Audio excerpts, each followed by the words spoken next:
한국? 코리아? 당신들 미쳤소? 여기가 어디라고 감히 명함을 내밀어. 2024년 4월 체코 프라하의 한 호텔 연회장. 유럽 원전 시장을 꽉 쥐고 있는 프랑스.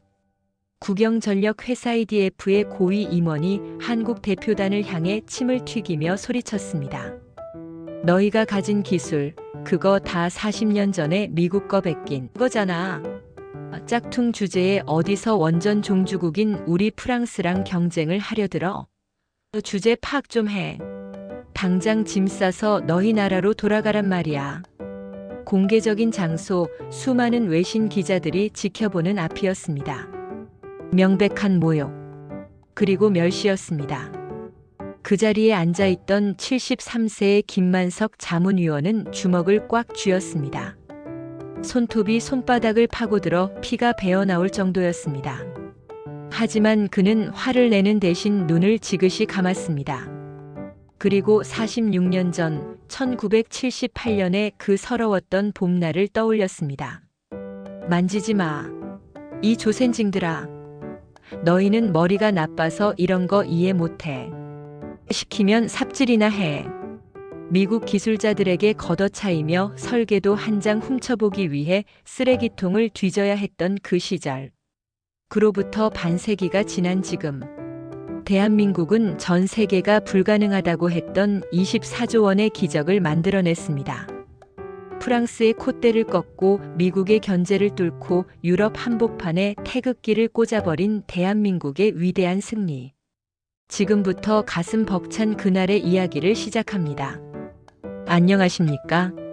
세상 모든 감동적인 이야기를 전해드리는 해외 감동 사연입니다. 오늘 이야기는 우리 시청자 여러분, 특히 60대, 70대 어르신들이라면 가슴 한편이 찌릿해지실 만한 소식입니다. 지난 7월이었죠. 뉴스에서 체코 원전 24조 원 수주라는 기사 다들 보셨을 겁니다.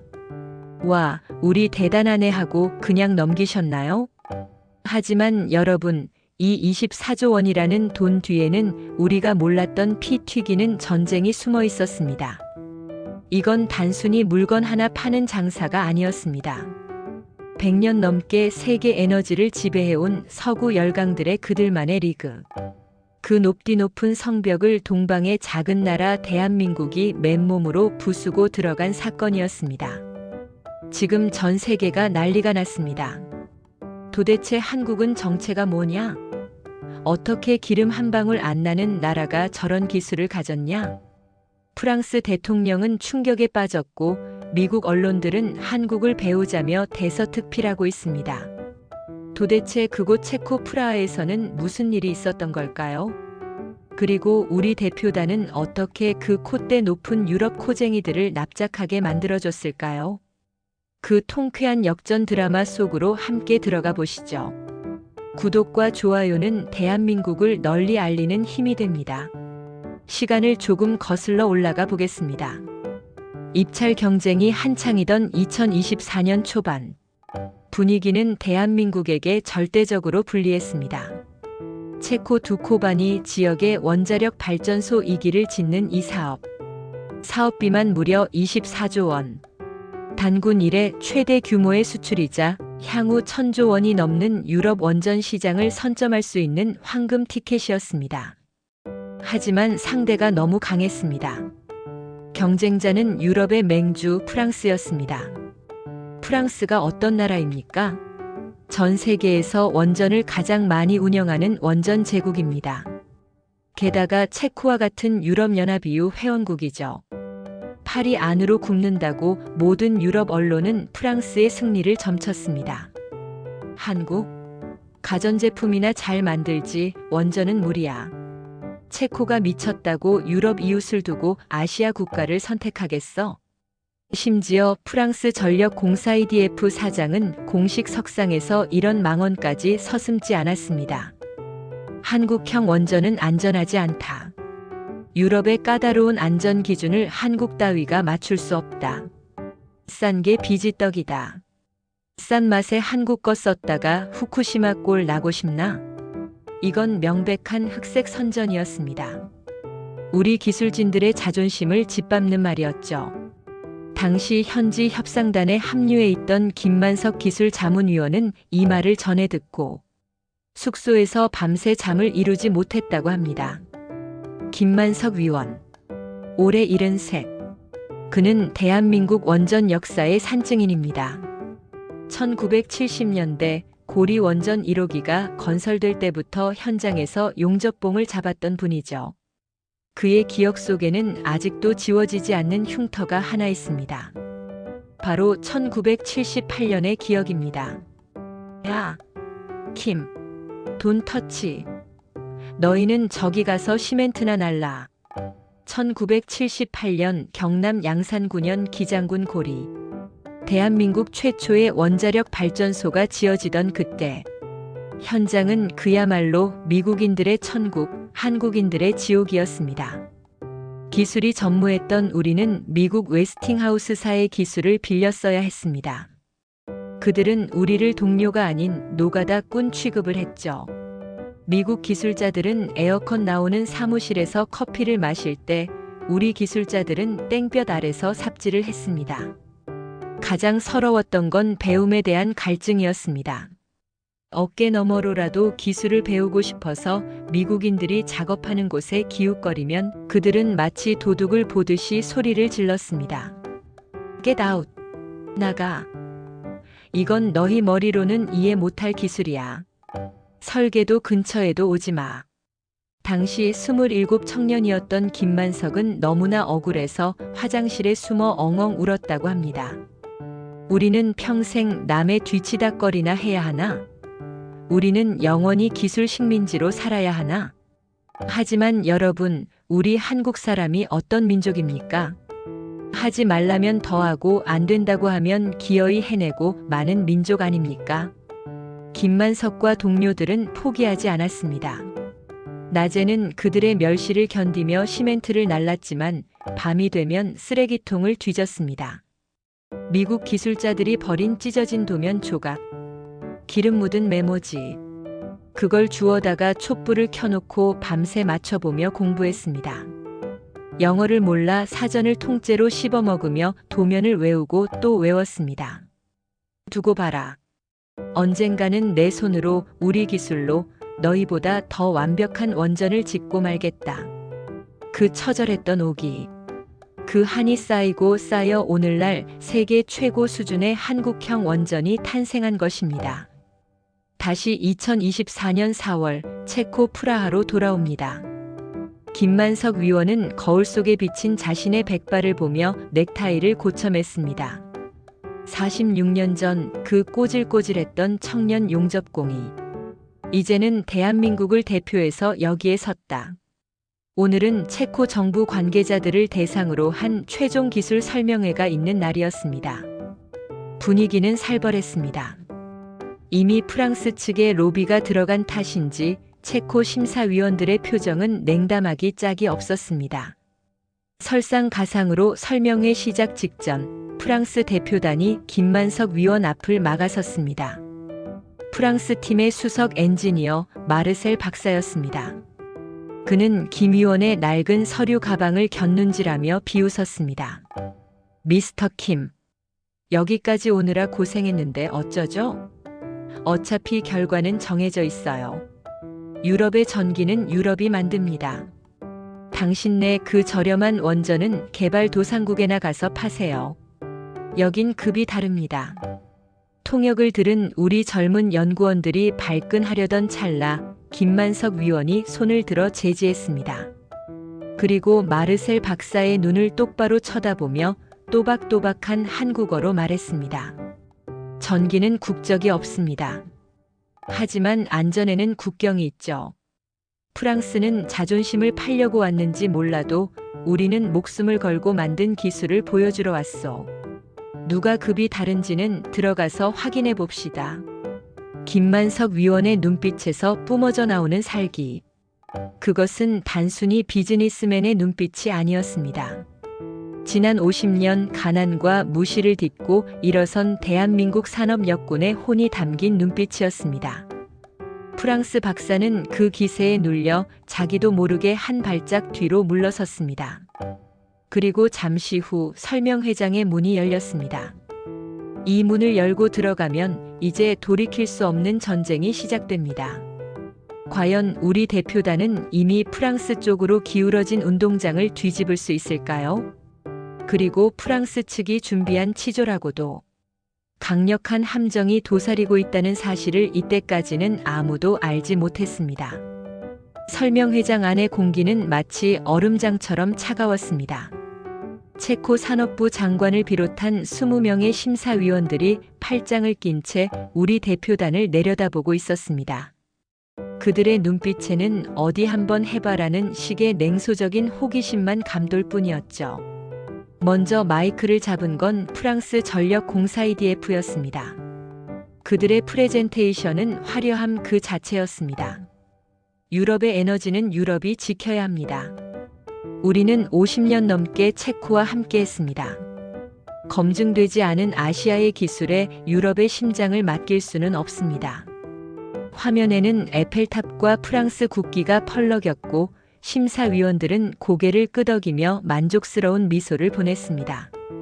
이미 승부는 결정된 것처럼 보였죠.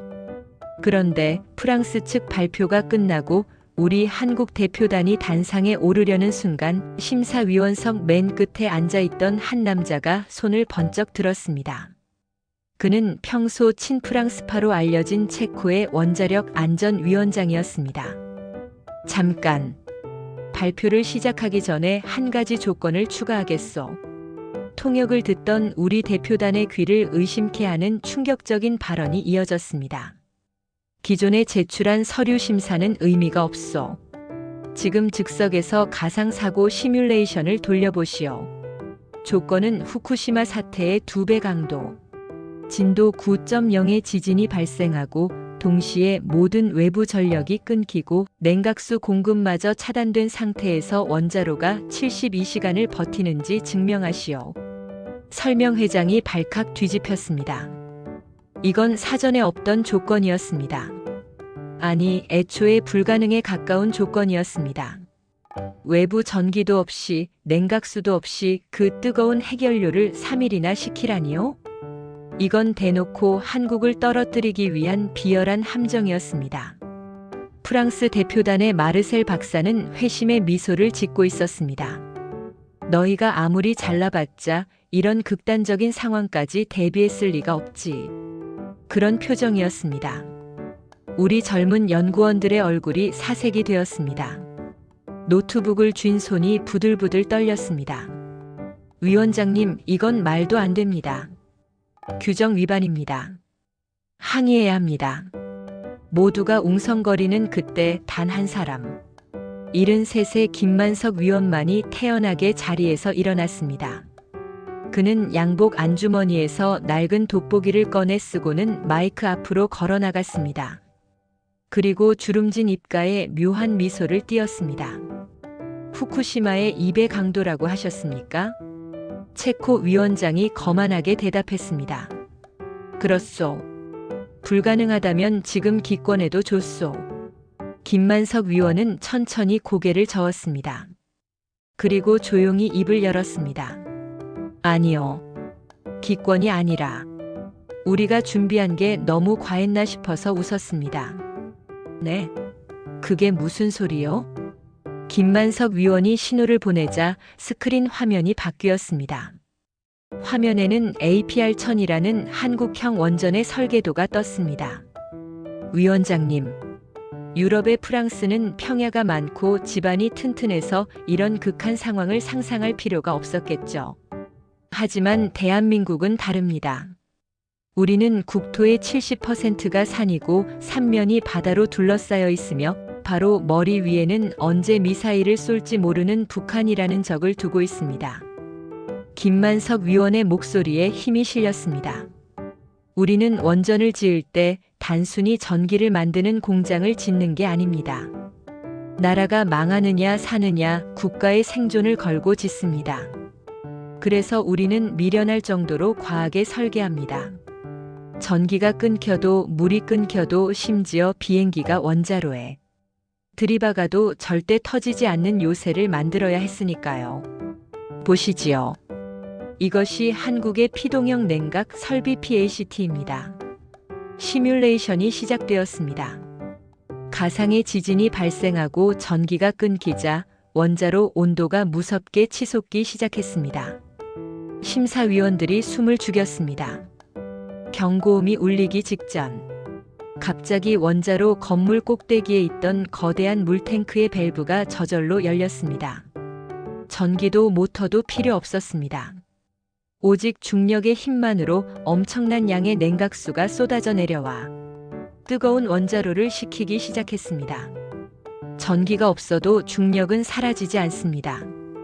우리는 자연의 힘을 이용해 72시간이 아니라 일주일도 버틸 수 있게 만들었습니다. 화면 속의 그래프가 붉은색 위험 구간에서 안정적인 녹색 구간으로 뚝 떨어졌습니다. 설명회장의 정적이 흘렀습니다. 프랑스 대표단의 입이 떡 벌어졌습니다. 자신들이 자랑하던 최신형 원전에도 아직 적용하지 못한 기술이었습니다. 그걸 동방의 작은 나라 자신들이 카피캣이라고 무시했던 한국이 완벽하게 구현해낸 것입니다. 체코 산업부 장관이 떨리는 목소리로 물었습니다. 에이, 이게 이론적으로만 가능한 거 아니오? 실제로 지어진 적이 있어? 김만석 위원은 대답 대신 다음 슬라이드를 넘겼습니다. 아랍에미리트 UAE 바라카 원전의 웅장한 모습이 화면 가득 나타났습니다. 우리는 이미 사막 한복판에 이 원전을 4기나 지었습니다. 그것도 예산 초과 없이 공사 지연 하루도 없이 약속한 날짜에 정확히 가동시켰습니다. 반면 프랑스가 핀란드에 짓고 있는 원전은 어떻습니까? 공사 기간만 10년이 넘게 지연됐고 예산은 3배나 불어났지요. 김만석 위원의 팩트 폭격에 프랑스 대표단은 고개를 들지 못했습니다. 그것은 부인할 수 없는 뼈아픈 사실이었으니까요.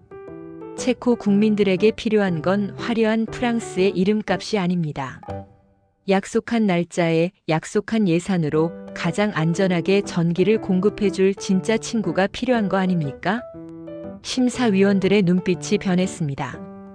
차가운 냉소는 사라지고 경이로움과 신뢰가 그 자리를 채웠습니다. 맨 처음 딴지를 걸었던 친프랑스파 위원장조차 안경을 벗고 김만석 위원을 뚫어지게 쳐다보았습니다. 미스터 킴, 당신들은 도대체 어떻게 이렇게까지 할 수 있는 거요?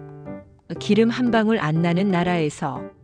그 질문에 김만석 위원은 잠시 침묵했습니다. 그리고 만감이 교차하는 표정으로 자신의 거친 손을 내려다보았습니다. 굳은 살이 박이고 여기저기 용접 불꽃에 댄 흉터가 남은 손. 그것은 김만석 개인의 손이 아니라 대한민국 산업화 세대의 손이었습니다. 위원장님, 저는 46년 전 제 조국의 첫 번째 원전을 지을 때 미국 기술자들에게 걷어차이며 배웠습니다. 그때는 너무 서러워서 울었지만 지금은 감사합니다. 그들이 우리를 무시했기에, 그들이 기술을 가르쳐주지 않았기에 우리는 더 독하게 매달렸습니다. 밤새워 공부했고 미친 듯이 일했습니다. 우리에게는 퇴로가 없었기 때문입니다. 자원이 없는 우리에게 기술은 곧 생존이었고 밥줄이었습니다. 이 도면 한 장 한 장에는 우리 대한민국 엔지니어들의 피와 땀, 그리고 50년의 한이 서려 있습니다. 우리는 체코의 물건을 팔러 온 게 아닙니다. 우리가 피땀으로 증명한 이 생존의 기술을 나누러 온 것입니다. 김만석 위원의 말이 끝나자 설명회장에는 다시 한번 무거운 침묵이 흘렀습니다. 하지만 아까의 차가운 침묵과는 달랐습니다. 그것은 국경을 넘어선 엔지니어, 대엔지니어로서의 깊은 존경의 침묵이었습니다. 프랑스의 콧대를 완벽하게 꺾어버린 통쾌한 기술적 승리. 하지만 아직 끝난 게 아니었습니다. 마지막 순간 미국 웨스팅하우스사가 국제 소송을 걸며 딴지를 걸어옵니다. 한국 기술은 우리 거다. 수출 못한다. 다 된 밥에 재를 뿌리려는 미국의 횡포. 과연 대한민국은 이 마지막 파도까지 넘을 수 있을까요? 그리고 체코 총리가 마지막 도장을 찍기 전 프랑스 대통령의 전화를 거절하며 남긴 사이다 발언은 무엇일까요? 설명회장을 빠져나오는 김만석 위원의 발걸음은 마치 구름 위를 걷는 듯 가벼웠습니다. 프랑스 대표단의 사색이 된 얼굴, 그리고 체코 심사위원들이 보내던 경이로운 눈빛. 그것은 지난 반세기 동안 가슴속에 맺혀있던 체증이 일시에 내려가는 듯한 쾌감이었습니다. 하지만 그 기쁨은 호텔 로비에 들어서는 순간 산산조각이 나고 말았습니다. 로비에 걸린 대형 TV 뉴스 화면에 새빨간 속보 자막이 뜨고 있었기 때문입니다. 긴급 뉴스입니다. 미국 원전 기업 웨스팅하우스가 한국을 상대로 지식재산권 소송을 제기했습니다. 그들은 한국형 원전의 핵심 기술이 미국 것이라 주장하며 미국 정부의 허락 없이는 체코에 수출할 수 없다는 가처분 신청을 냈습니다. 마른 하늘의 날벼락이었습니다. 기술 대결에서 정정당당하게 패배한 경쟁자들이 결국 치졸하기 짝이 없는 법적 단지를 걸고 넘어진 것입니다. 미국 웨스팅하우스. 그들이 누구입니까? 40년 전 우리에게 원전 기술을 가르쳐 주었던 스승이자 우리가 그토록 넘고 싶었던 거대한 산이었습니다. 그런데 이제 와서 제자가 스승보다 잘 나가게 되자 등 뒤에서 칼을 꽂은 꼴이었습니다. 그들은 거대 로펌을 앞세워 체코 정부를 전방위로 압박하기 시작했습니다. 한국 손을 잡으면 미국 법을 어기게 된다. 나중에 소송에 휘말려서 공사가 중단될 수도 있다. 그러니 안전한 우리 편에 서라. 다 된 밥에 재를 뿌리는 격이었습니다. 체코 현지 여론은 급격히 술렁이기 시작했습니다. 복잡한 법적 분쟁이 있는 한국보다는 차라리 안전하게 프랑스로 가자는 목소리가 다시 힘을 얻기 시작했습니다. 큰일 났습니다, 위원님. 방금 체코 산업부에서 연락이 왔는데 내일 예정된 계약 발표를 무기한 연기하겠답니다. 미국 눈치를 안 볼 수가 없다는 거죠. 결국 이렇게 허무하게 끝나는 겁니까? 젊은 팀장은 고개를 떨구었습니다. 기술력으로 이겨놓고도 강대국의 힘의 논리에 밀려 무릎 꿇어야 하는 현실. 그것은 50년 전이나 지금이나 변함없는 약소국의 비애처럼 뼈아프게 다가왔습니다. 방 안에는 숨막히는 침묵만이 흘렀습니다. 그때 김만석 위원이 조용히 자리에서 일어났습니다.